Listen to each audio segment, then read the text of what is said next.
This is a ManeHustle Media podcast.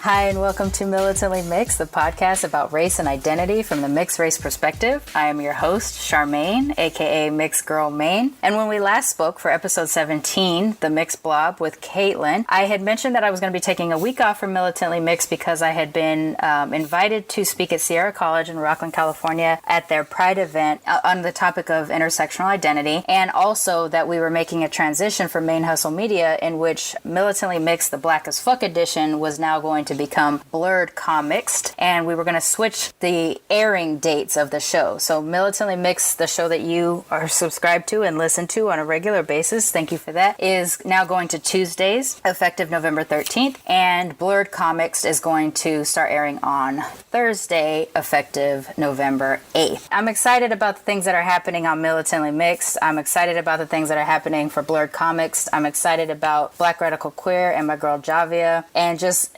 as far as ManeHustle Media is concerned right now, I'm very happy with where we are, and it is at least a manageable workload for me now that I've had to go back into an office and punch a clock during the day to pay the bills. But I'm enjoying that new job, even though I don't love that I have to work for another human, but I'm still getting to do all of this, and I'm just really happy right now. Being a person that suffers from depression, when you get these bursts of joy or whatever, you just I feel the need to get it on tape so that I can even listen back to my own voice in some of my darker times to see that, yeah, you were happy for this. So I want to talk to you a little bit before we go into today's episode because my feelings are still fresh. The event, the speaking engagement that I had took place yesterday. I just flew in to Los Angeles today to come back home. So I'm still riding the high. I'm in editing mode, and I'm just having feelings that I want to share with y'all. So for my regular listeners for Militantly Mixed, this is not going to be a regular Militantly Mixed episode.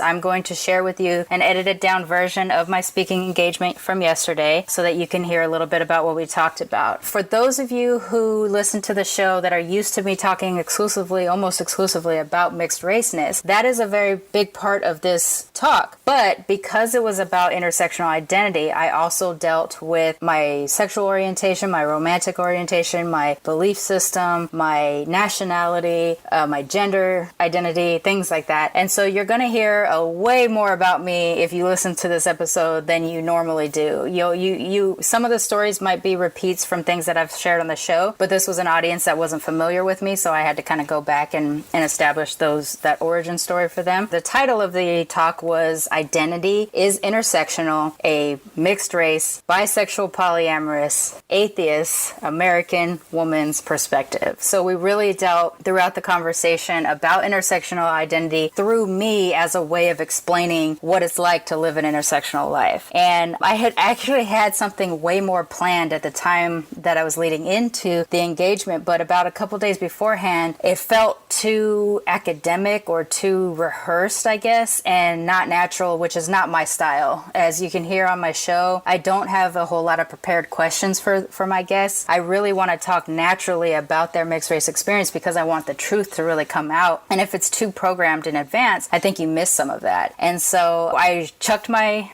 planned thing and I just started talking, and the crowd got involved and they asked questions and they were very engaged and receptive, and I was very transparent. I don't believe there was any question somebody asked me that I didn't respond to because that's not really my style either. So yeah, I think overall the event went really well. I know that when we do things, we tend to be our own worst critics, and so there was things that I was really concerned about while I was in the process of doing it. I felt like I was bouncing around a lot and that I wasn't really kind of sticking with the theme. I was nervous in the beginning because this is the first time in my life I've ever had to perform in front of an audience in anything that I'm doing that was so personal, it had to go well. I used to be a dancer, a performance dancer, like hip hop and modern dance and things like that, and most of those things were choreographed by other people. So even though I was dancing my heart out and I was really passionate back then, it was never mine. The only time I felt that great about it was when I had choreographed something that we performed in front of an audience. sense. So that was more personal. It meant more to me. That was when I was 15. All these years later, I've been in front of a crowd many times for different things, whether it's been,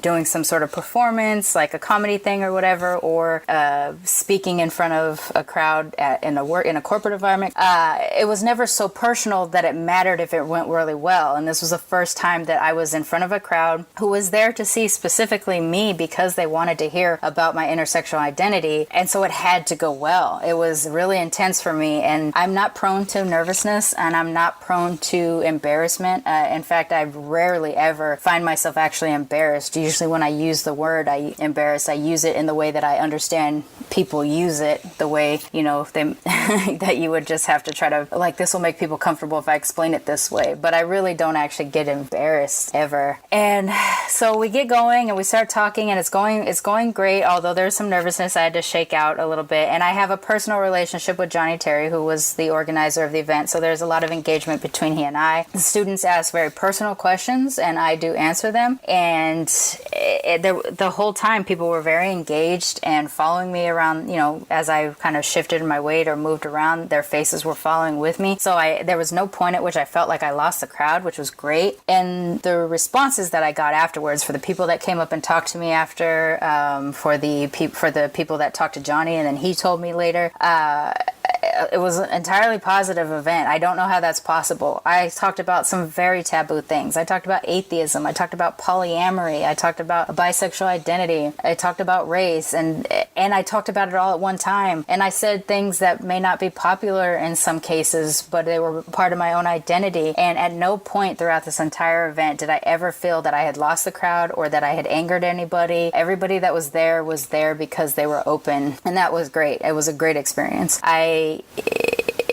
I would have addressed anything where someone had some negativity if it had happened, but it just didn't happen, which is a carryover from the show. We've been active now, 4 months, and I have yet to receive a negative response. No hate mail or bad tweets or anything like that. Almost everybody has been on board with what we're doing if they take the time to reach out. Friends and family have given me decent reviews, and you want to take those with a grain of salt because they're people who know you, but the people who know me, who listen to the show, have given me some really genuine and constructively critical reviews of what we're doing here. So I feel really good about it. I feel good about Militantly Mixed. I feel good about the speaking engagement, and the bug has bit. I have said for the longest time that I wanted to become professionally mixed race, and I wanted to start getting out on stages and talking about mixed race identity and even an extension of the rest of my intersectional identity as well.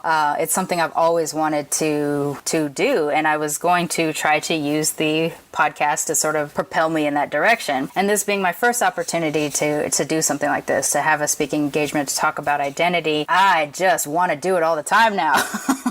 I've already been sort of tentatively invited back to future events at the Sierra College Pride event, and so, I'm ready to do that again. It was so much fun. The people were great. Everybody was very thoughtful around the whole thing. I'm so grateful to have had that experience. And more than that, I'm grateful to have had that experience through someone who I've known for so long, Johnnie Terry. And a friend of mine came to watch me as well, someone who lived in the area, my friend Michelle. Two people I have not seen in real life. I haven't physically seen them in about 12 to 15 years. And, they were there to support me and help me grow my passion, my business, everything like that. It was amazing. I'm still, just a day later, I'm so overwhelmed by the joy that this event gave me. Even though I was the one speaking, I got so much out of it that I just I have to rearrange some things in my view of myself.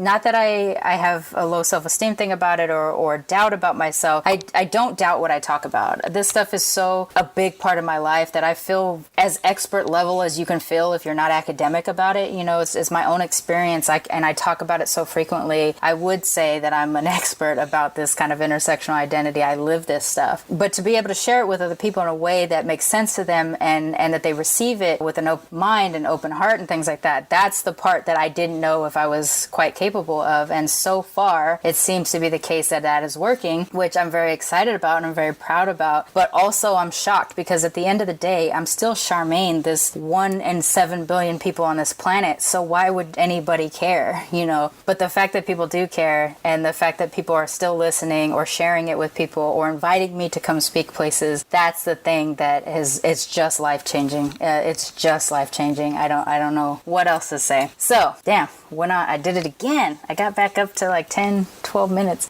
in my intro. I've been trying to cut those down, but there's no way. And if you're still listening to the show, you must like it anyway, so I'm going to keep being me.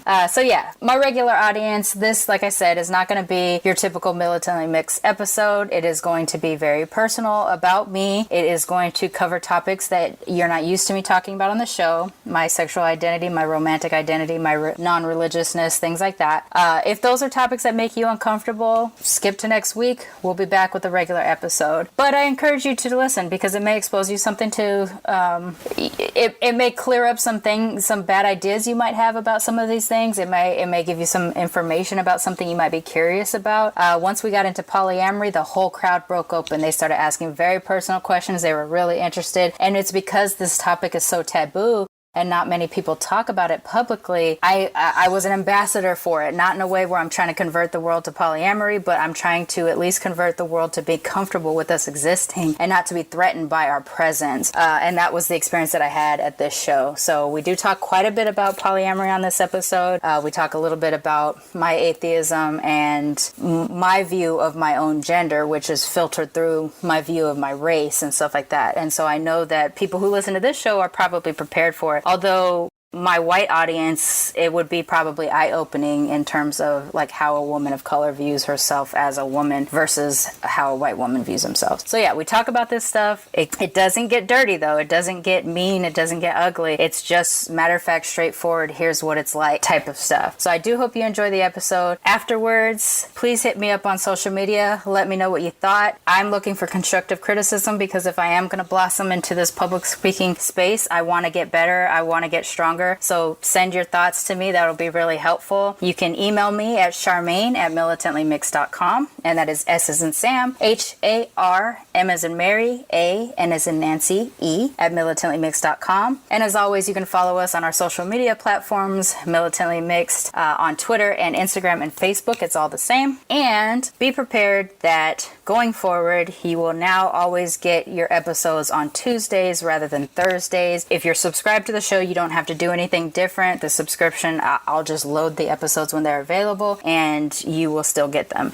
If you're not currently subscribed, but you do listen, please subscribe, rate, and review the show. It does help us get higher on the list so that people can view us and jump over. I guarantee you there's a mixed race person in your life that needs needs to hear other mixed race people talking about mixedness. They'll want that visibility. They need that visibility, but they just don't have access to it. So please share it with your mixed race friends. Share it with your monoracial white friends and your monoracial black friends, your monoracial Asian friends, your monoracial Latinx friends, because we do talk about things that cross all ethnicities, but then show you a different side when it comes to being a hybrid of some sort. So please continue to share the show. Help us get our numbers up. I think now that I've had the experience that I've had this last week with the public speaking engagement and just in hindsight of reviewing all of the emails and tweets and things like that I've received since we started the show in July, there is something here that is absolutely needed. And I don't believe, and I have not been able to find anything quite like it. And I know I'm talking about my own thing, my own creation, but it is legit. For years, I have scoured the internet to try to find a mixed race space that was quite like this. There are some mixed race spaces out there.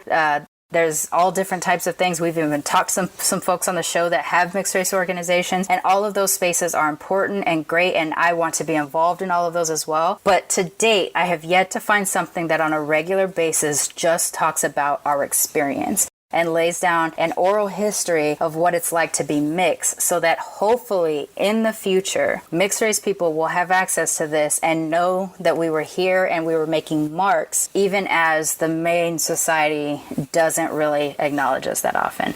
Hopefully we end that. hopefully the Militantly Mixed militia or whatever we are going to end up being grows so big that we can start forcing visibility and representation in all platforms. But until that time happens, share this podcast with your friends and family. Tell them that even if they're not mixed or if it's not their type of thing, that they will learn something about how, if anything, just how to engage with other people that are different from you. That's the big thing about this show that I think is the most meaningful, or at least it's the thing. It's a mixed bag. The mixed race people write me about visibility and feeling seen. The monoracial people write me about what they didn't know they were doing wrong, quotation fingers, towards mixed race people or people of color. Those are the two important aspects of the show. I hope you're sharing it so that people get open to that, and I will go into the recording of Identity is Intersectional talk. Mind you, I set up a microphone. I set my recording device up right next to me so you can pick me up very clearly, but I do tap the podium on occasion and you hear like jarring knocks and stuff like that. Unfortunately, I can't cut that out because I'm also talking, so we're just gonna have to move past that. But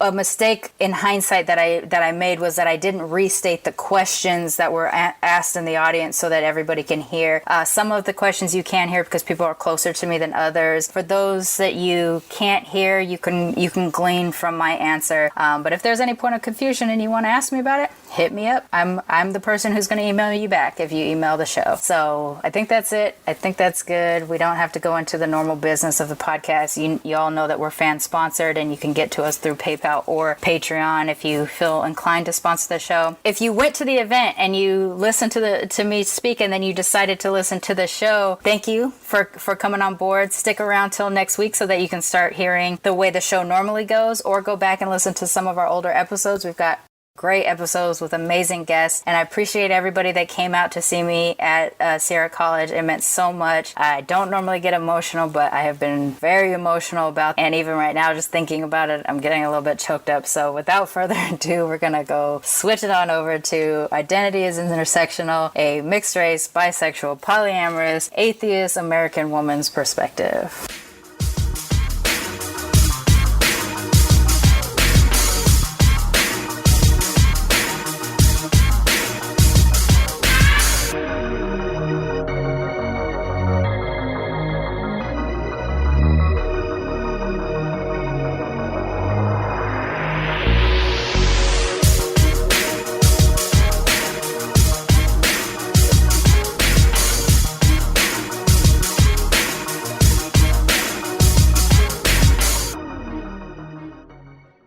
Hi everyone, it's time for us to get started. Thank you for attending this Pride Day's presentation, and I am so excited.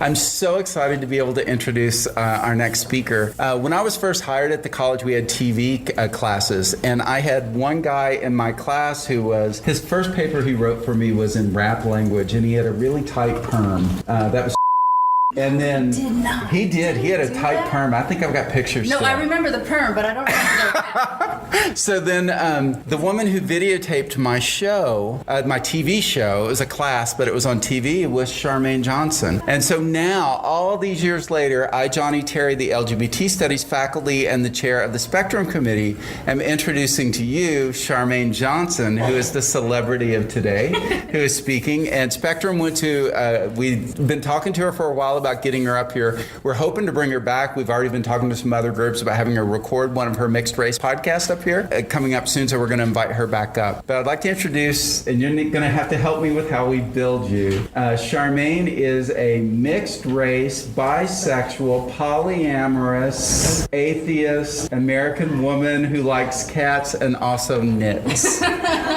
So everyone can come to this presentation. So Charmaine Johnson. Thank you.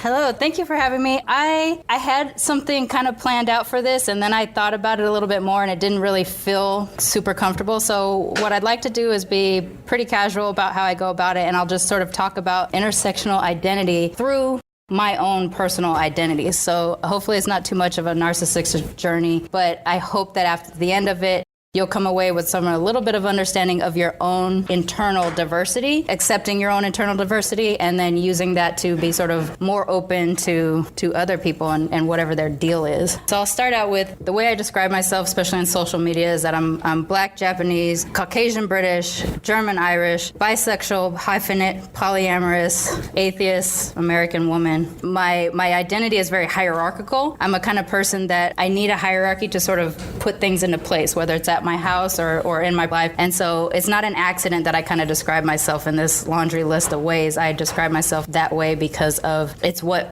I feel like I identify with most. So I say that I'm Black first because my father is Black and half Caucasian British. My mother is Japanese, German, Irish. Both of my grandmothers are Korean War era war brides. My Japanese grandma was picked up by a white guy and brought to the States. My British Caucasian grandmother was picked up by a Black dude and brought over to the States. But so I have a very war bride family mentality or whatever. We're both multi-generational Americans and second-generation Americans at the same time, so we're American foreigners in our family. And so my upbringing is primarily Black. I grew up in Black neighborhoods. I lived in Long Beach on the border of Compton. And then if I was with my Japanese grandma, I was Japanese, and I was only Japanese at home, Black everywhere else. When I did stay with my British grandmother, who lived with us for a period of time, she was just a person that would sit in a prominent chair in the room, and you'd go up to her and you'd say, "Hi, Nana," and she'd say, "Give me a kiss," and you'd kiss her, and then that was pretty much the extent of Nana. So I do feel that I identify more as a Black woman and then as a Japanese woman, and then I have a dark sense of humor, like a dry sense of humor like British, and I drink tea. That's about the extent of my Britishness. And then my German Irish,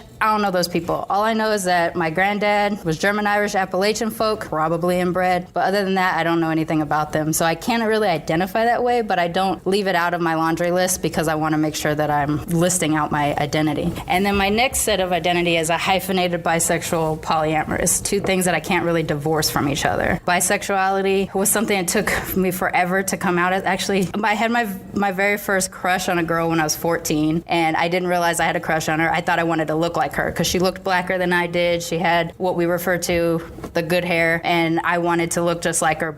And then I started waking up having fantasies about her, and I got all kind of confused because I didn't know that you were allowed to be bisexual. I didn't even know that lesbians were a thing. We grew up around a whole bunch of gay men, never saw a lesbian my whole life, didn't know lesbians existed till I was like 16 years old. And so I had all these issues with trying to figure out why I thought about girls, and I also thought about boys and things like that. And it made it seem like relationships were going to be impossible. How are you monogamous if you think about girls when you're dating a boy and when you think about boys when you're dating a girl? It made no sense to me. And then I learned about openness, not poly necessarily, but I learned about openness, which just basically said like, yeah, we can be committed relationship, but we can have sex with other people. Tried that out. That didn't quite work. Polyamory started to make sense. You could love multiple people.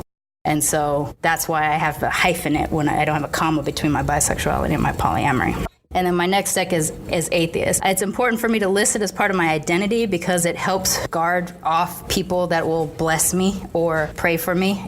I can tell them I'm an atheist, and hopefully that means they won't offer me their prayers. Even at my wedding, remember we told everybody to make sure that whatever their deity was their thing, and let us have our day without having to deal with that. And so yeah, it's a very much part of my identity. I learned that I did not believe in any deity when I was 7 years old. My dad handed me a little children's Bible, told me to read it because it was the truth. He had just become born again. I read it, didn't believe it, handed it back to him, told him it's not possible, this is true. And the rest of my life with my father was him trying to beat Jesus into me, and that didn't quite take. And then my next thing is the American. I can't really divorce myself from America because I was born here and half of my family is from here. I don't have any other cultural experience outside of the United States, so it is still a part of it. And even though things are kind of going crazy in our country right now, I'm still proud that I was born here, or lucky that I was born here compared to someplace else that I could have been born. And way down at the bottom of the list, I list myself as a woman. I do not know why my womanness is so far down my identity list, but I can't be just a woman. White women can be just women, but we women of color cannot be just a woman. So I put it lower down because the way things happen to me happen through my of colorness, and then happens through my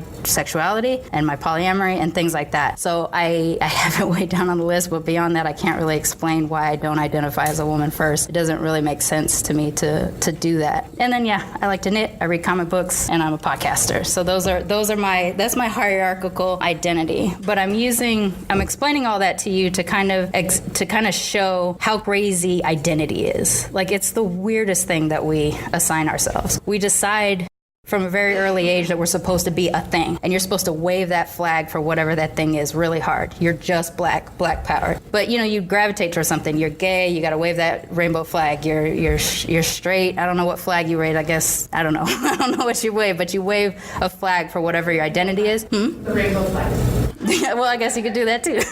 But you just have to. A for ally. There's a big A for ally. Yeah, there you go. So you get forced into having to wave a flag for whatever your thing is, and you're not really allowed to be anything else. If you're black, you're black. If you're white, you're white. But you get to be a white man or a white woman, I guess. I don't know. There's a lot of flexibility where whiteness is concerned, and that's something that kind of affects me as half colonist in my blood. I get stressed out about whiteness a lot, which is why I talk about it on my show. So I have 3 shows. I produce 3 shows. One is Militantly Mixed. It's about mixed race identity from mixed race people's experiences. I talk to a guest every week, and we talk about what it was like growing up as a child as mixed, and then we go into what it's like adulting as a mixed race person, and then whatever issue or subject matter that's kind of really affecting them as it relates to their race comes up, and we kind of talk about it. And through that, it's a mix of creating like an oral history of mixedness, which is just something that doesn't exist. I mean, as on the black side, we barely have our history, right? We were stolen from Africa. Our culture, our language, everything was taken from us. Some of us are lucky enough to find out where we came from, where we were stolen from. But even then, we're never going to really be a part of those communities. I recently did a DNA test. I found out that my black side of the family comes from 3 different tribes in Gabon. One is the Tike, the Sogo, and the Koda. But that's all I know. I have no connection to Africa besides the fact that I took a DNA test and it told me where I might come from. It's going to be up to me now to do research to try to connect back to my ancestors and back to my people. And that's not fair. It's not something that we as people of color deserve to have happen to us. We can't trace ourselves back. If we're lucky, we get to a plantation. If we're lucky, we get to a slave ship. If we're lucky, we get to where on the West Coast they were picked up from, and that's it. When it comes to any other type of identity, you're kind of stuck. You just have to be one thing. And if you're growing up a mixed kid, how do you do this? If you're growing up a queer kid with straight parents, how do you do this? There's types of identity that really mess up a child. And when you're already going through identity crisis, just trying to figure out if you're the cool kid, a nerd, or a jock, and then you have to attach to it, I think I might be gay. I think I might be bisexual. I'm black, but I look white, or I'm whatever I look like. I usually get Filipino or Mexican or Dominican or Puerto Rican, depending on what side of the country I'm at. If you're never seen for what you identify as, it makes things very difficult for you to maneuver your own identity. And this is something that has rested on me for many, many years, and I've tackled it as much as I can, so that now at 40 years old, I host a podcast where I can talk about mixed race identity, or I also am the producer off of Black Radical Queer, which is a podcast about blackness and queerness from a radical perspective. And we dive into what makes us what we are and allow ourselves to be intersectional. Telling our stories on our own terms. Mixed race people finally getting a chance to lay a blueprint so that years later someone can come back and say, oh, I didn't realize mixed people were doing that kind of stuff. Things that we don't know that we kind of find out later on, like Warren G. Harding was black, or mixed with black at least. We find that out and it's a footnote in history now. But imagine if me as a little mixed girl reading that there was a mixed race president back when some of my people couldn't even vote. Like, that would have been an amazing piece of history that could have helped encourage me and understand that I exist. That's the problem with a lot of people that have intersectional identity, is that we don't think we exist because we're so weird. And so that's one of the things that I like to talk a lot about when it comes to identity, is how weird it is and how it's okay to feel uncomfortable while you're trying to figure out who the fuck you are. So I wanted to start through by talking about sort of my racial identity, because that's the thing I'm most grounded in. And I know that we're at a Pride event, and I'll get to us too, but the racial side is the part that I'm more grounded in, and it allows me to explain my feelings about intersectional identity a little bit better. How many people here are familiar with the term code switching?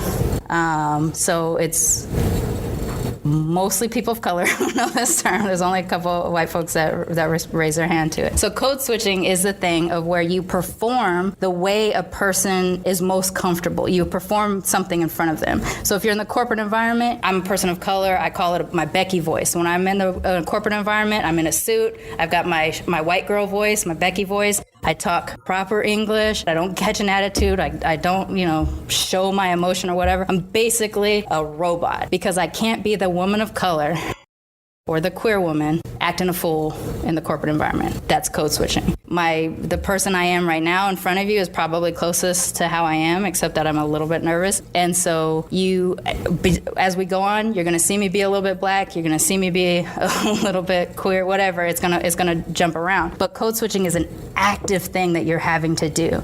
If I shake a white person's hands, I'm shaking their hand a particularly strong way because it's important for me to know that they're not dominating me. Something my dad taught me. When you shake a white person's hand, you shake them harder than you do when you shake a person of color's hand. That was just a way we were raised. It's a defense mechanism. When I'm with my Japanese grandmother, I'm very demure. I'm almost bowing in respect of her generation as the matriarch of our family. There's not a thing she could ask for that I'm not the one jumping up first to get. I also slow down the way I talk, and I talk a lot softer when I talk to her. But then I can turn around and talk to my brother with all kind of smack and then come right back and be right back to Japanese granddaughter for my grandma. If I'm in a black environment and I'm seen, most black people can see me coming a mile away. I don't have to tell anybody I'm black. Most of you in this room, I have to tell I'm black, but I know there's a few people that notice me as soon as they walked in.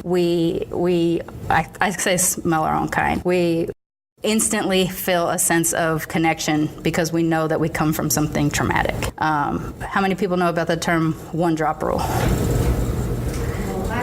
I would hope so. I would hope more people know about the one-drop rule. So the one-drop rule is something that comes to us from Jim Crow time. It's a way that white people in power were identifying any of us who had even a hint of black in us. Even if you presented white, you were meant to check off black so that you could be barred from voting, barred from certain opportunities, easier to jail, et cetera, et cetera. And it's a thing that even though white people gave it to us, we have sort of adopted it to a certain extent in terms of like joining the family of black people whenever we come around each other. Someone sees me, it's just a question of being part of the family. This is not something that happens with white people. I'm half white. I'm 54% white. I have never once in my life ever been accepted as white. I've always been asked where I'm from. I've always been told, you're so exotic looking, but where are you really from? No, but where were you born? No, but what country do you come from? America, America, America. And it never matters because I have whatever color yellowy brown skin that I have. All of this is very motivating to get me to try to help talk to other people about identity because nobody did it for me. And I was searching for my tribe. I knew I could tribe up with black folks. I can never do it with white people. And it's with that in mind that I'm really motivated to talk about this. You had something back there? Yeah, I was just curious because you identify as black and Japanese. Do you ever get people feel that you have to use all the time? People ever give shit for you for that? Yeah, you get, so it's a mixed bag. And this is my experience, what I'm going to talk about. I'm not going to lay a blanket thing for general. Black people will always allow me to be black with them.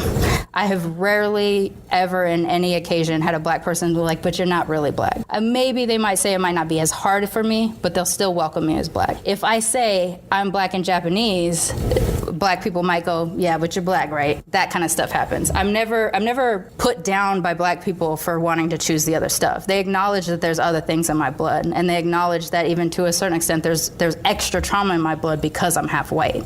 Japanese people don't want me to claim Japanese. In fact, we have a saying, which it's really a weird translation, but it's basically like, it's so cute or it's so sad that you think you're Japanese, because they are a very self-contained ethnic group and culturally very contained. They don't really like outsiders. Even my grandmother, who is Japanese, full-blown Japanese, born in Japan, she left the country in late 50s. To go back now, she's no longer Japanese. She's left the fold. So even though she's ethnically Japanese, she's no longer Japanese as far as they're concerned. So if I go up to Japanese people and I say I'm Japanese, they're gonna say, don't you want to claim whatever other things you got going on? Because they're a little bit more separatist. And then on the white side, never once. It's always like, oh, that's interesting. But what about the black? What about the Japanese? So I do tend to identify more as a black Japanese person, but really more than anything, I'm a black person. I just happen to be a little pale.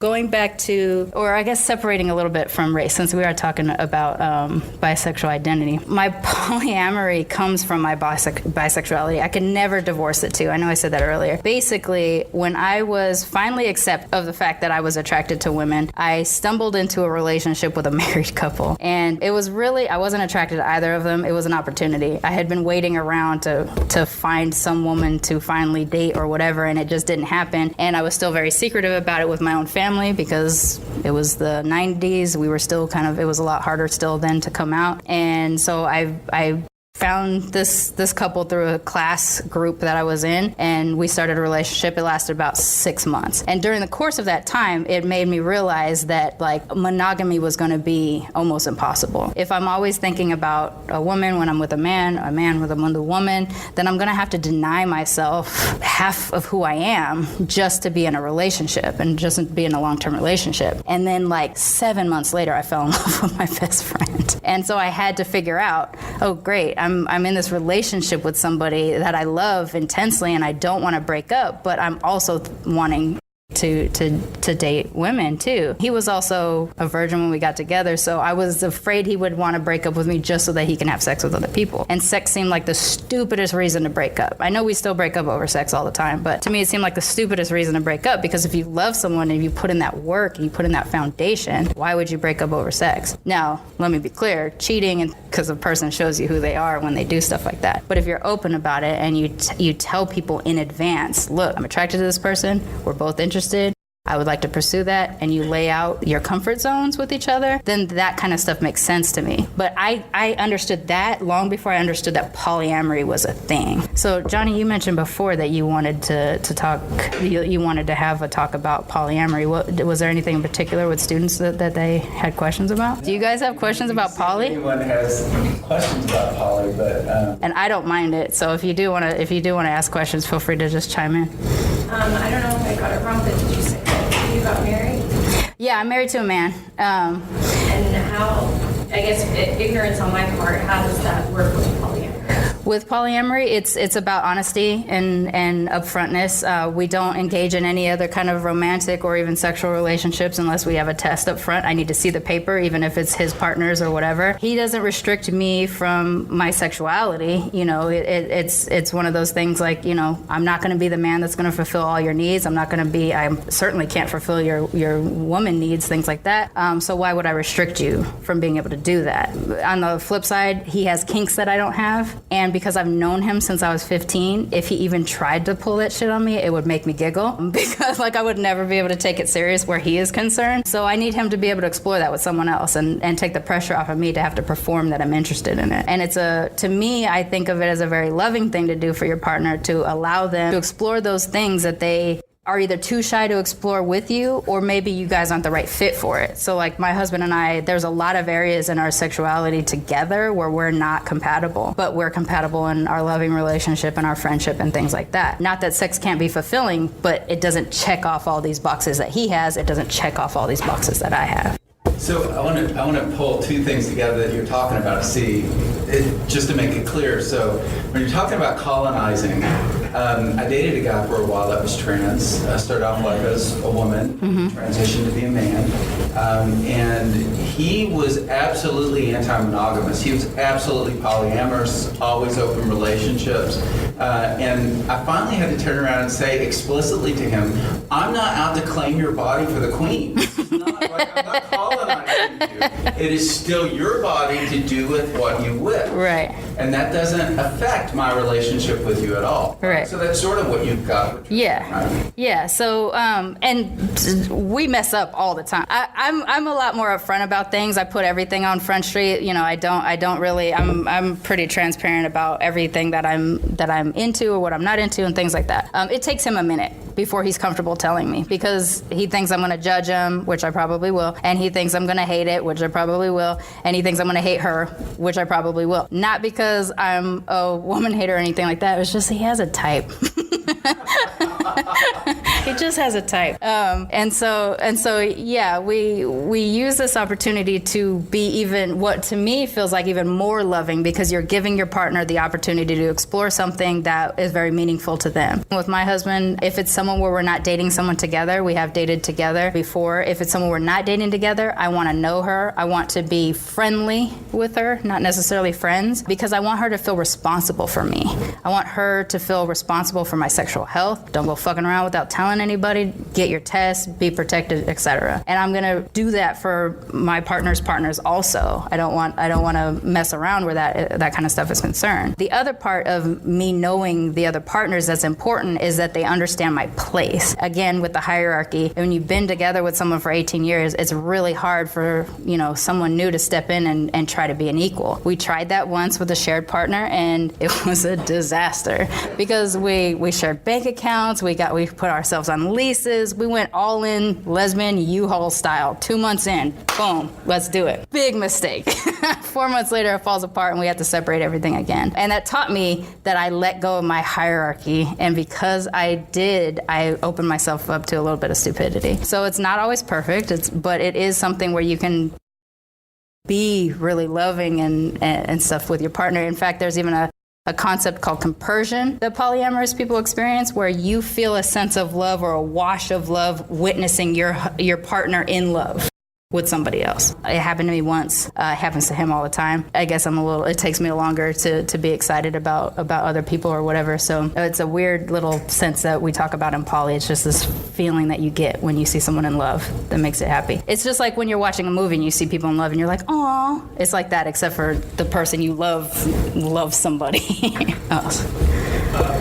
Because you're married to a man, but you identify as bisexual, have you got issues from that with other people saying that you're not a true bisexual? Yeah, but I don't wave the rainbow flag really hard, and so it's not always evident unless I'm in a relationship that I'm with another partner or thing like that. The biggest problem that we get, especially being poly, is that I get to, I'm the hook that brings the women home. That's the stereotype that gets put on me quite a bit. My husband's just waiting for me to bring home another woman and he could just have this great ass life. He just so happens not to be one of those straight men that really get off on the 2-woman thing. He understands his limitations as a man. I don't know why people think they can handle 2 at once. Almost always difficult. It's not that he wouldn't enjoy it when it's available and things like that, but he's not the person who's going out searching for it. And so a lot of times when we are in a shared situation with a female partner, either I will stand in the middle or the female partner will stand in the middle, so that he is not viewed as the focus of that triad situation, where he's not super lucky because he's got 2 women, because we were getting it so often. And it's really gross when people think that when they come up to you and they're like, "This is so hot, you're so lucky." They're always congratulating him. It's so, oh, Johnnie, it sucks. They're always congratulating him when we're together when we had our shared girlfriend. And he would turn and be like, "But what about them? They also have 2 partners too." And they're like, "Yeah, but one's a dude and that just sucks," because of that straight male gaze. So I get flack a little bit. But once people get to know me and they see how I talk, it becomes pretty obvious. I'm pretty 50-50 down the pipe in terms of my level of attraction. In fact, the way I describe myself, honestly, which is too long to add to my laundry list, is that I'm heteromantic and homosexual. I prefer relationships with men, romantic relationships. Not that they're not sexual, but as I'm more comfortable then. Romantic relationships with women with me is very difficult. At least it hasn't worked out yet. And so I am more sexually attracted to women, and I'm more romantically attracted to men. So that's why it works out that way. I'm a new mom, so I'm curious as to, do you have any children? This is a child-free zone. I'm just wondering how people, maybe negotiate these different relationships once they have children. I have a bunch of friends that are like this. So some friends will keep it totally separate, which is a little bit hard when it's polyamory versus open, because with open, you can say the boundary is a sexual boundary and you're not a part of my life. With poly, you're kind of automatically expected to family up, and that's really crazy to do right away. In my opinion, because I don't have kids, I wouldn't want to incorporate my partners with my children, because I don't know if there's going to be a rotation out. Because the thing about poly is that because you're not restrictive, a person can vanish from your polycule is what they call it, and for a while, and then maybe come back. And you didn't end on bad terms, so it's okay for them to come back. But the child who now knows this person has now suffered a loss. So like in my perspective, if I were going to have kids, I would avoid that. So I have friends that are like that. They don't fuse their children unless they're actually going to commit harder, like a marriage. And some people do have a ceremony or something like that where they family up like that. What gets dodgy there though is sometimes the partner without kids ends up being like a non-paid babysitter, and that's when poly falls apart. And you hear it a lot with poly families. Another thing is that there's actually a neighborhood in, I think it's North Carolina, but there's a couple of places where this popped up where it's like a gated community of poly families so that the kids can all grow up together and like understand poly. So it's a really mixed bag. Most of my friends with kids don't share the children until a commitment is in place of some sort. And it's usually some sort of legally binding thing. If it's not a marriage, then it's some sort of, what do they call that, palimony agreement type of thing, where it's a what did they do before marriage equality? Older people adopted younger people. Oh, that's right. They did, right? Oh my gosh. Yeah, so it's usually something like that where there's some sort of legal binding. But I would say, like, if you're in the beginning of exploring it, then you almost have to go the sexual route before you go the romantic route, because the romantic stuff that they call it new relationship energy in poly is so intense. Like, infatuation is intense, but it's like times 10 when you're poly, because you also get some kind of a joy out of your partner knowing that you're with somebody and everybody's happy for you. So it's like insane, intense infatuation. And that's how people end up U-hauling too quickly. So if you're starting that part, I would go sex first and boundaries from family. So I'm taking it that you don't want children. Oh no. Okay. Does your husband? No. What if he changes his mind? Would it be? That would be problematic for me because we've been together so long, and if he decides he's fallen in love with someone who's willing to have children with him, I would probably be out on that because I legit don't want kids. Like, it's not like a, oh, maybe. It's like a no. Yeah. I don't mind being an aunt, but I don't want them around. You mentioned that there was a time when you were not really out about your sexuality, and then everything is on the table. And I'm curious that what happened inside of you from transitioning from this one part to the other? It was a really big fight in my Japanese side of the family. Japanese culturally will cut you out of their life, and it is never like, oh, you'll work it out eventually. We are done when we are done. And my family wasn't too keen on my position, like in terms of the hierarchy, and this is where I get it from the Japanese side. My mom is a black sheep, so she disappeared, and so I had to step up into the child of my grandmother type of role, and I was supposed to be the one that stayed home and took care of my family, but I fell in love. I wanted to move out an apartment, and so put a strain on our relationship, and then eventually, and I don't know why, but I was actually house sitting for Johnnie, and when I came back, my door was locked, my keys had changed, and I still to this day have no idea why I'm not a part of that family anymore. It's okay though, it doesn't bother me because I move on. But that made me realize how much I hid about myself, and I still got, I hid a bunch of stuff from my Japanese family just to be a part of the family. I didn't tell my cousins we were black, even though they asked us all the time why we were so brown at summertime. I didn't, I did all of the things. I hid my blackness. I hid my bisexuality. I performed and behaved as I was supposed to. Don't know what went down between my aunt and I. She was the new matriarch. But when she closed that door, I started living out loud. Everything. I told all my cousins I was black. So yeah, I lived out loud. At that point, I started telling people. I was a little bit slower, but I was outed at the dinner at Johnnie's house. We had who was there? It was like Janine and a couple other students of yours, I think. And I weren't a couple at this time, but he just said, yeah, Charmane's bisexual or something like that. And I was like, whoa, because he knew I was involved with my first woman at the time, but he didn't know I wasn't telling anybody but him. So he totally outed me, and that's when I started living out to friends, but not to family. And then at that point, after the thing with my aunts, my Japanese side of the family, I told everybody, including my mother, which she always claimed she knew. She thought was gay and that he was my beard all that time.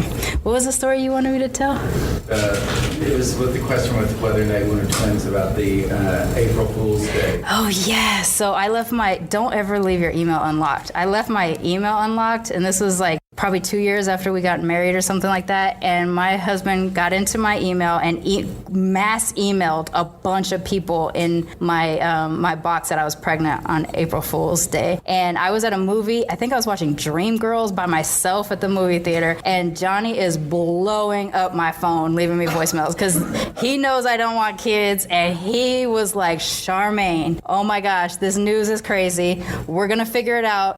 Don't do anything drastic.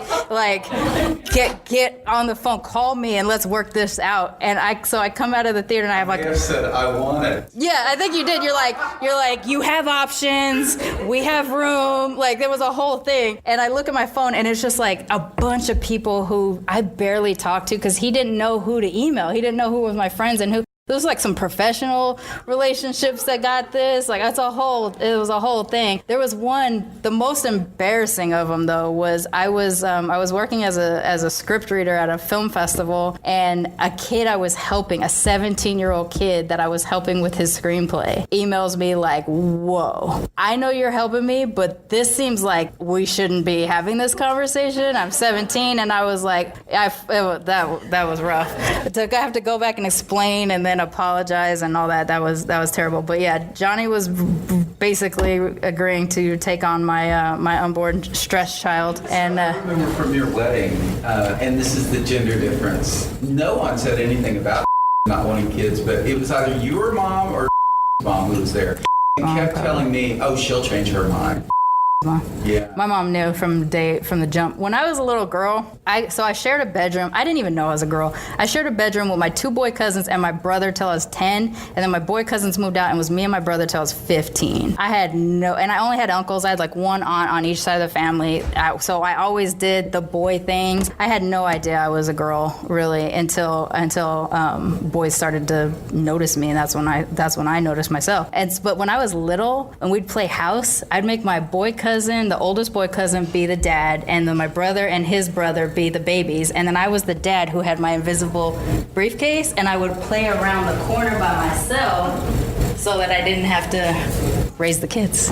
I was 6. I was like 6 or 7. I never wanted him. He actually had an in-home daycare, which is why he doesn't want to have kids. He's basically raised kids most of his life as well. So we're on the same page about it, and he's never faltered on it, thank goodness. And I mean, how do you navigate your family, like your mom and your dad, and like family? About the being out, living out? Polyamorous. Well, my dad died years before, but that was good because he was abusive.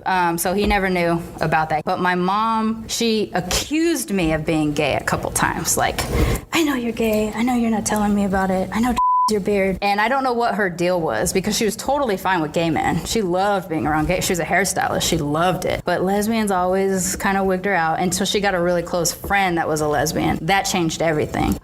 It was because of that I finally felt comfortable to tell her. I mean, I was basically living out loud except for where she was concerned until she got that friend. And that, I remember my mom saying something stupid to me like, they're just like us. And I was like, are they?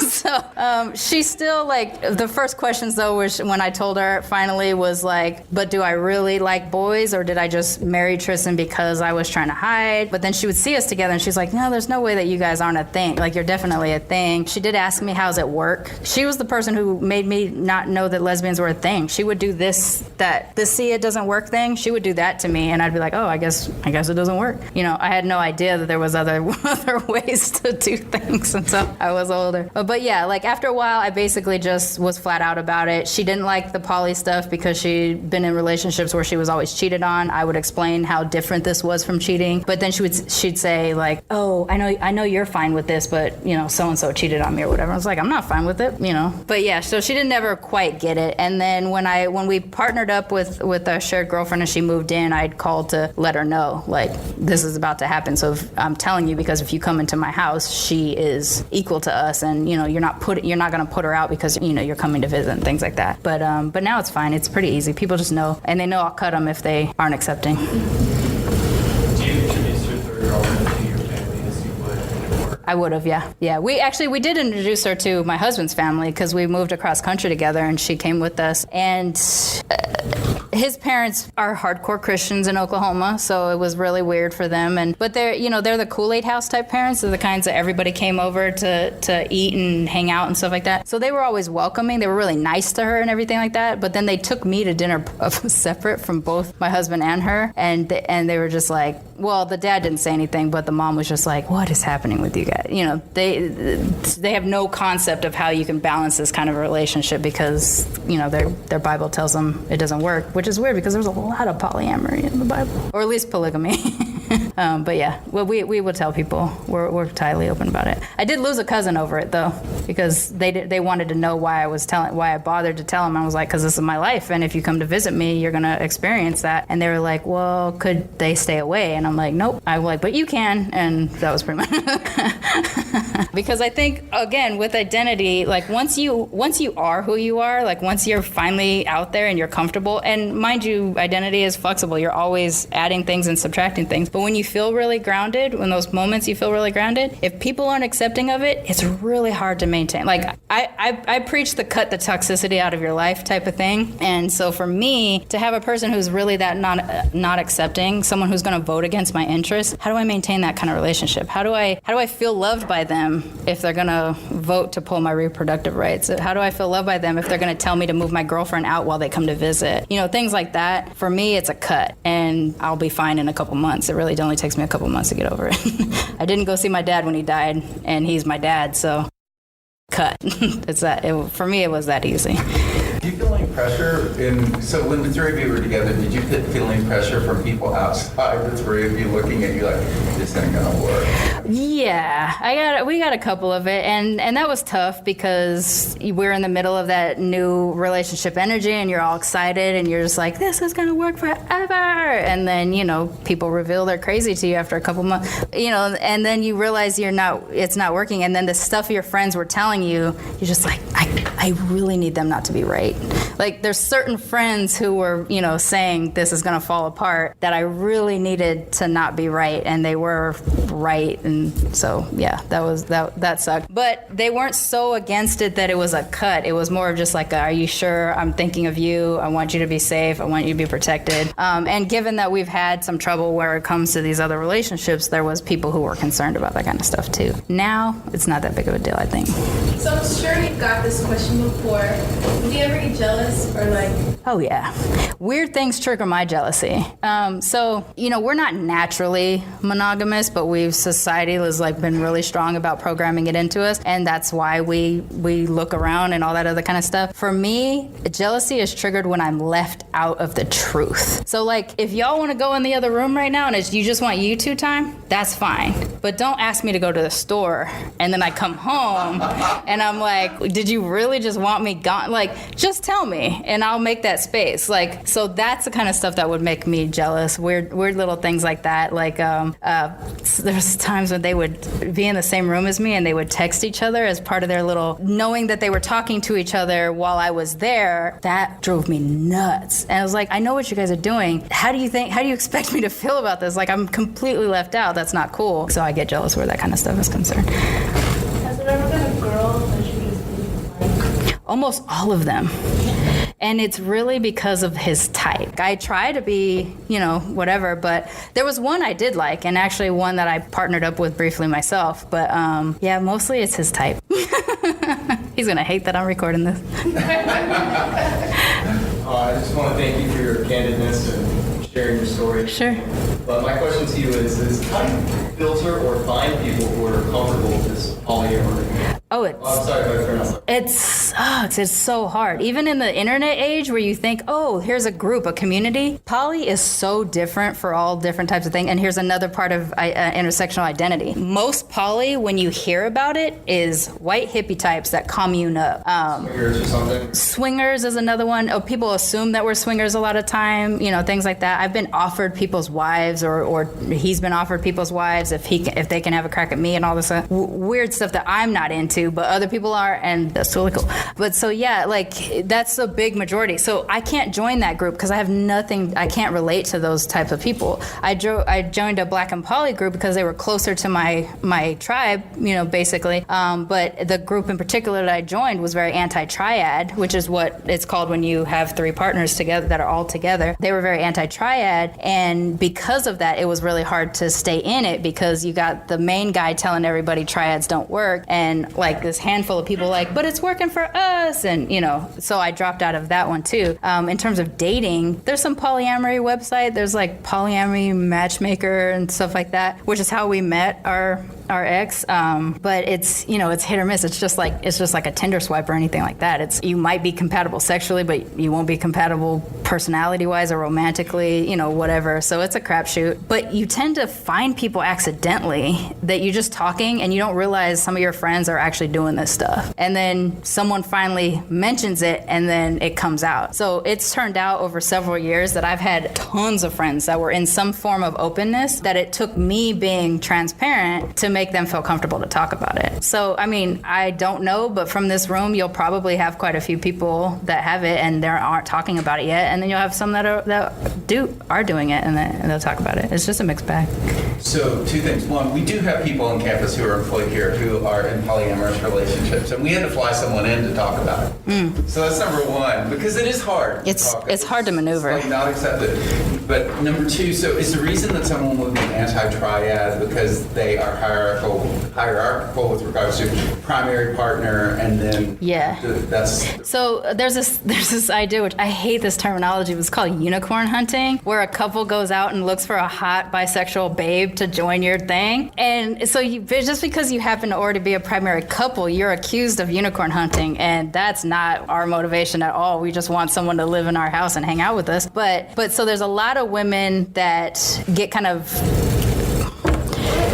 like trained to be like a third, where they're sort of impressionable and younger or something like that, maybe a little more immature, so you can get them while they're young and you can kind of coax them into the kind of partner you want. And then when it's not working out, you just wash your hands of her, and then she's out there on the streets, no partners, and the primary units stay together. And so a lot of people hear about this because it happens a lot, and so that's why they end up being anti-triad. If a triad is not like that and everything's on the up and up, then the problem is with equality, because like in our case, what we learned, we thought we were approaching it well. We were talking about equality. We were adding her to things to make her feel even. But at the end of the day, anybody who knew us for a long period of time, remember the blah, blah, blah, blah, blah, blah, blah, she's left out, or she went into an appointment with him at his new job to talk about health insurance, in which I was going to be the one that was on his health insurance, not her. Things like that remind people that they're no longer even, no longer equal. And so that's why people become very anti-triad. I like the idea of being with a solo poly person, and solo poly is someone who doesn't like to partner up, or they don't like to primary up. They'll have their partners, or they'll come in, they'll have their own space. You might share a house and they have their own room when they come in when they want to, or they live somewhere else and they come in as part of the group. That type of relationship makes the most sense to me now that I've had the experience that I've had with the triad in the house. But it's really hard. Did you have a question? I know. Okay.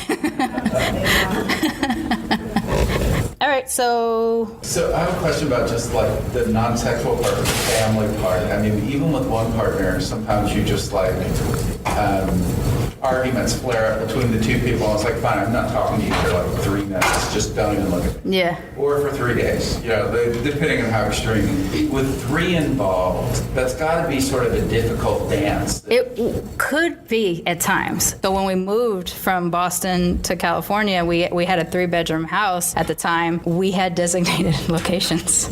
That was like, this is my space. So do I have rules about how to resolve arguments between two of you or something? That was where things broke down.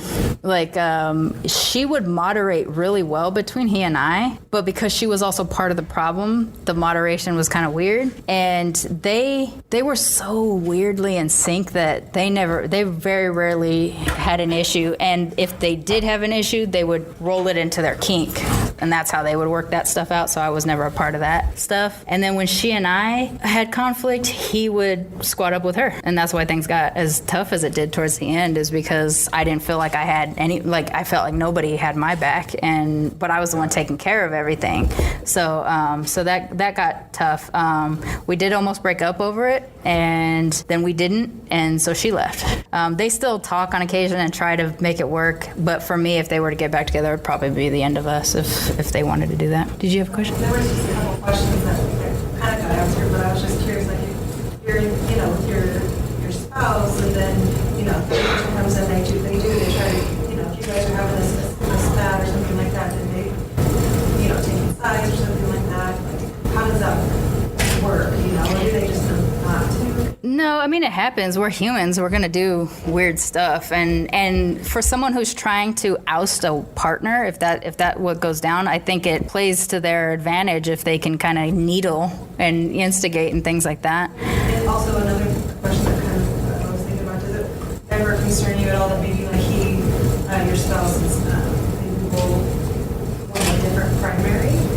Yeah, I mean, that's always the risk, right? But that's any relationship. Polyamory is just as complicated as monogamy. Your partner can't always leave you. You can be together for 30 years and your partner leave you. It just depends on what the thing is going to be, the trigger.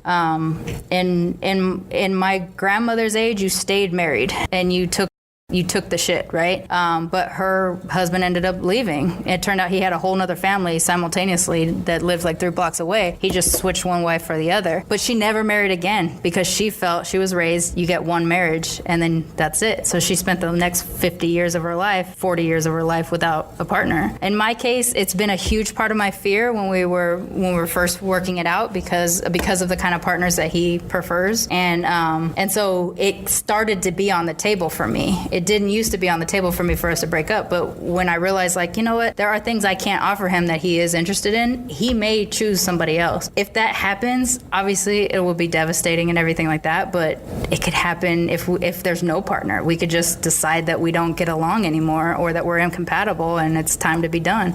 It was a great 18-year run. Let's move on with our lives, So I know that that's a big part of people's concerns about poly, but I always try to put it like monogamy, you guys are doing it to yourselves too. It's the same. It's really the same. It's only that there's an extra person or people around. That's really the only difference. So I'm curious about whether, in terms of ethnicity, is there greater or lesser acceptance of the orientation and quantity of polyamory, bisexual in any of the communities that you belong to? So I can't speak well about like the full white folks because their thing is so weird for me that I don't understand it. In the black side, there is way more bisexuality than I ever realized. We are so secretive about our stuff. I mean, we are so secretive about it. So in these safe spaces, these black poly safe spaces where people come out, you realize that most of the men were bisexual in those groups, and I would have never thought it because I didn't know many bisexual men until I got into poly.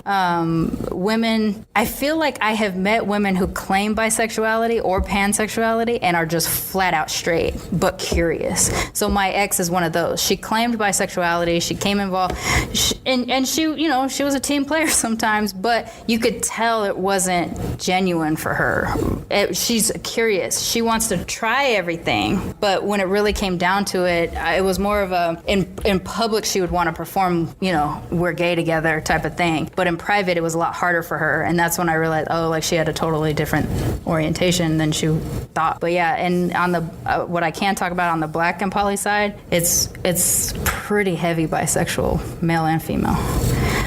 And I also do go by bisexual versus pan because I am very gendered in my attraction. The parts don't matter, but the masculine presenting and feminine presenting matter. So I like women that are feminine. I like men that are masculine. It can be a man that still has a vagina. It could be a woman that has a penis. The parts don't matter. The presentation for me matters. And like the behaviors, if it's like more masculine behavior and feminine behavior, depending on the gender. So like I stay bisexual. I've been criticized about about that from a number of people, because especially now that we are talking more about trans and intersex, for me, like the trans part is, I can date trans. I'm totally comfortable doing that, but I like a masculine presenting male and a feminine presenting woman. I'm not attracted to androgyny, and that's where I get a lot of criticism, because I have a few androgynous friends. Attraction is, you can't control your attraction. Androgyny? So androgynous is sort of like a non-masculine, non-feminine, but kind of in the middle, I guess. It almost always looks a little bit more masculine to me than feminine, but that's my experience from the friends of mine that are androgynous. Let's see, what would be an example of a person that she calls her? Yeah, Marlena Dietrich. She was a screen. Boy George. Yeah. Bowie could kind of maybe go. So it's like, there could be a cross-dressing element, or there could be something like that, but it's just kind of like what was your example? Prince. Yeah, Prince is perfect. He's, because has anybody ever questioned Prince's masculinity? Even though he's walking around in flousy little velvety things and stuff like that, he was man as fuck, but he had this androgynous thing going on. There's an actress on Orange is the New Black that she No, it's one of the white ones with the shaved black hair. Not Boo, one of the skinnier kind of white supremacy ones. She is out of the closet as, if not androgynous, intersexed. Or What's her name? She's controversial. It's not the ruby red girl. It's the man. I'll have to think about it. But she's part of the white supremacy group of that show, and she has a shave of like a buzzed black hair. She's like the white supremacist. Yeah, she's the white supremacist. Yeah, so she is out as a non-binary person, which is along the lines of androgyny. It just depends on the way you're comfortable in saying it, and specific little things like that. So that's a very bitter battleground between bi and pan. Yeah. And that comes up in my LGBT studies classes all the time, and that's a very bitter battleground between the two. They push against each other to define themselves. And the thing is, I'm cool with I can date a pan person. I feel fine with that kind of identification. I'm really fine with almost any identification, but for me, I have that gendered thing. I'm not a person that doesn't think a trans person is a man or a woman, depending on not their assignment, but what they tell you they are, But yeah, for pan people, they feel that it is more welcoming to go by pan and to, they take all type of thing. And for me, I'm fine with it's not close. I don't even think of it as closed. I still think of it as a very open way to be sexual, but but for me, there's a gender is associated with my sexuality than maybe pan people probably experience. You had some? Yes. Has your atheism ever been an issue with your family, friends, or relationships? Almost all my mom's side of the family is atheist, except for my mother. She became a Baptist at some point, but she's like a Sunday saint type. Really, she goes to church so that she can wear the same color suit as her boyfriend. But my dad was like a drug dealer while I was growing up, and he was an abusive dude. But then he became a born again, and he became very abusive. Like, I will take drug dealer daddy over born again daddy any day. He used God as a way of validating his punishment in a way that when he was just an abusive drug dealer dad, it just didn't go that way. Like, there was a different level of control that was involved in that. A lot of people will say that that's the reason why I'm an atheist, but I was an atheist well before he got hardcore into the church. Like, it was just that I didn't have a term for it. I just knew that I didn't believe in God. With my in-laws, though, it's very problematic. His mother and sister are really hardcore. They think we're depressed and miserable because we don't have God. I'm like, I'm depressed and miserable because... But, it has nothing to do with the deity or an absence of a deity in my life. So, yeah, there's a problem. Like, at our wedding, we had to tell everybody, because my mother-in-law invited all these little church ladies who had never seen me. I walked down the aisle with Jungle Boogie by Kool and the Gang. These white ladies didn't know what happened to them. Even my brother, do you remember how depressed my brother was? My brother is like an emo sad kid, like a punk rock kid, and he wasn't into R&B or hip-hop, and his hand was like this the whole time he was walking me down the aisle. But yeah, like, we had to tell people, because all these little church ladies came, like, this is not a place for church. There was church, but there wasn't church, which is only clear to part part of the society. Do you think it's harder for people to accept your bisexuality or your poly? Because I don't divorce them from each other, I couldn't really answer that question. I would say that I would say that people are more offended by us being poly because it's either that my husband tricked me into it or I'm a slut that tricks him into it. He usually gets congratulated. I usually get demonized for it. When we did try like online platforms and stuff like that, I would get messages about how much of a slut I was, which is weird because I don't engage nearly as much. I talk about poly way more than I poly because people bother me and I don't like people that much.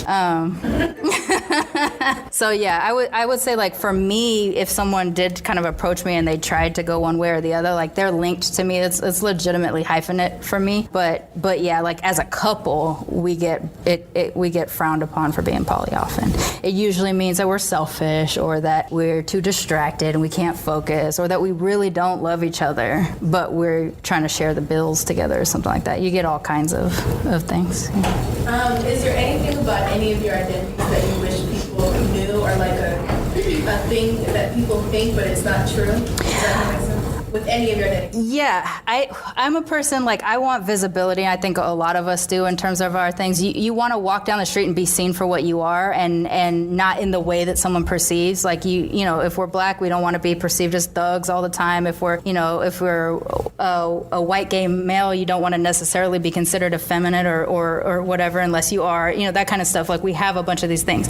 So for me, with my identities, I want to be seen, but there's no fucking way you're going to figure me out. Like, by looking at me, you can't tell what race I am. I'm actually I claim mixed race, but I'm actually raceless because you can't put me in. I've got a bunch of ethnicity, but you can't put me in a race category. I'm not white. I'm not black. I'm not yellow. I'm not brown. I'm not yellow. You know, that kind of stuff. So for me, I would wish that I could get visibility. I wish I could walk down the street and just be black sometimes. I wish I could walk down the street and be bisexual without someone telling me that because I have a husband, I'm not a real bisexual. I wish I could walk down the street as an atheist and not be told that I'm depressed because I don't have God. You know, things like that. Would I choose to have a different identity or to kind of like sandwich them into one? No, I'm out here living my intersectional ass life, and I hope that other people get that opportunity too, because it took me a long time to feel grounded about I'm grounded and fluid at the same time. I know that it's going to change at some point. Something else is going to hit. I might go 20 years without having a poly relationship, but still identify as poly, and maybe I decide to take it off or whatever. So I won't change that kind of stuff. I wouldn't want to change that, but I would just like one time to walk down the street and someone look at me and be like, "Hey, you must be a black Japanese, Irish, English, German, black, Seminole, Native," you know. I wish I could have something like that. So what excited me most about your presentation, in fact, you were coming back and you were going to present here on this topic with all of those different titles, is, as you know, my first two kids I adopted, the oldest one is Mexican mestizo, French, English, and German, and the second one, Micah, is a trans man whose father was African American and mother was Caucasian, though I don't think she's from the Caucasus Mountains. But Micah comes home to the white dad and very often just in anger asks me, "Has anyone ever asked you what you are?"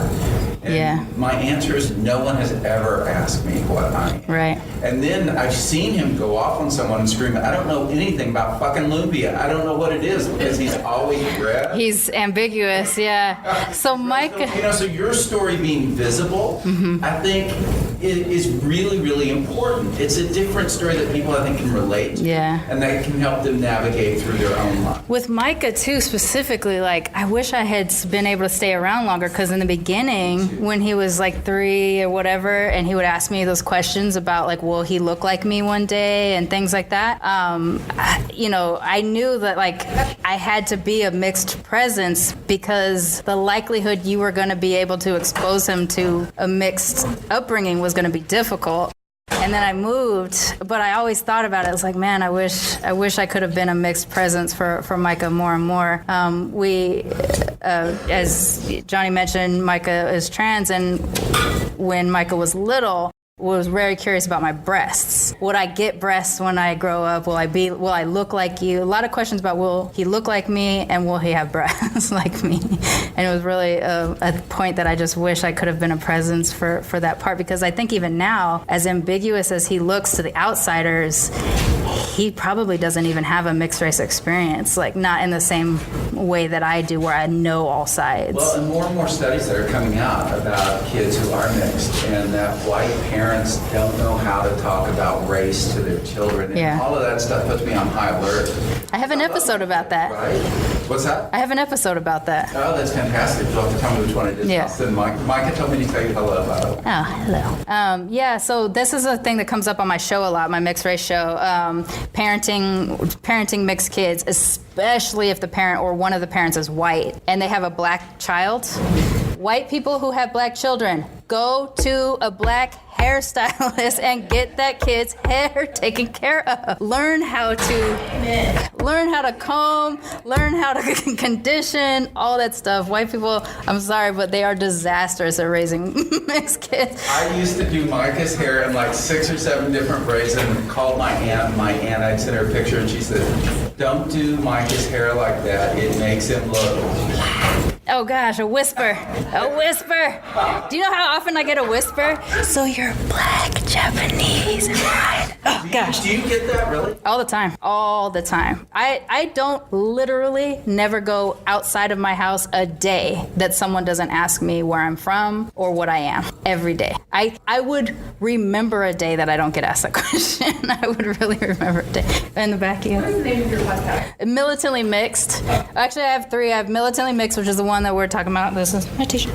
And then I have Blurred Comics. I'm also a comic book geek, and it's a co-hosted show with my other mixed black friend. We talk about comics through the mixed race lens because comic books are weird for mixed people. It's the place we get seen. X-Men, if you have a mixed race kid, make that kid read X-Men books because it makes them feel normal. It really, really does. So we talk about that on that show. And then I produce Black Radical Queer, which is about blackness and radicalness and queerness, and it's awesome. That's a really good show. I'm not on that show. I'm just a fan of that show. I produce it. Can you repeat the comic book? Blurred, as in black nerd, mixed, MIX. And so we actually we transitioned from another show that used to be called Militantly Mixed, the Black as Fuck edition, because we talked about being black as fuck even though we were mixed. And then we transitioned over to the comic books things because we almost always ended up being depressed after an episode, and then we wanted to talk about comics. So, yep. I think I think we're hitting that spot. So yeah, if you're interested afterwards, you can chat with me, or if you want to learn more about my shows or whatever, I can show you my social media stuff.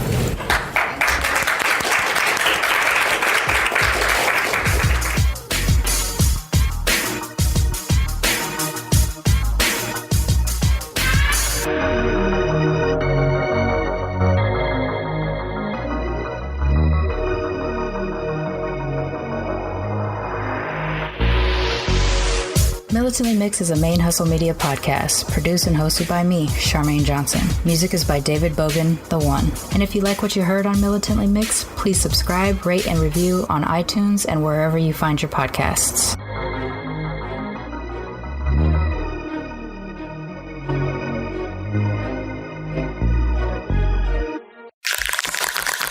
ManeHustle Media. Turn your side hustle into your main hustle.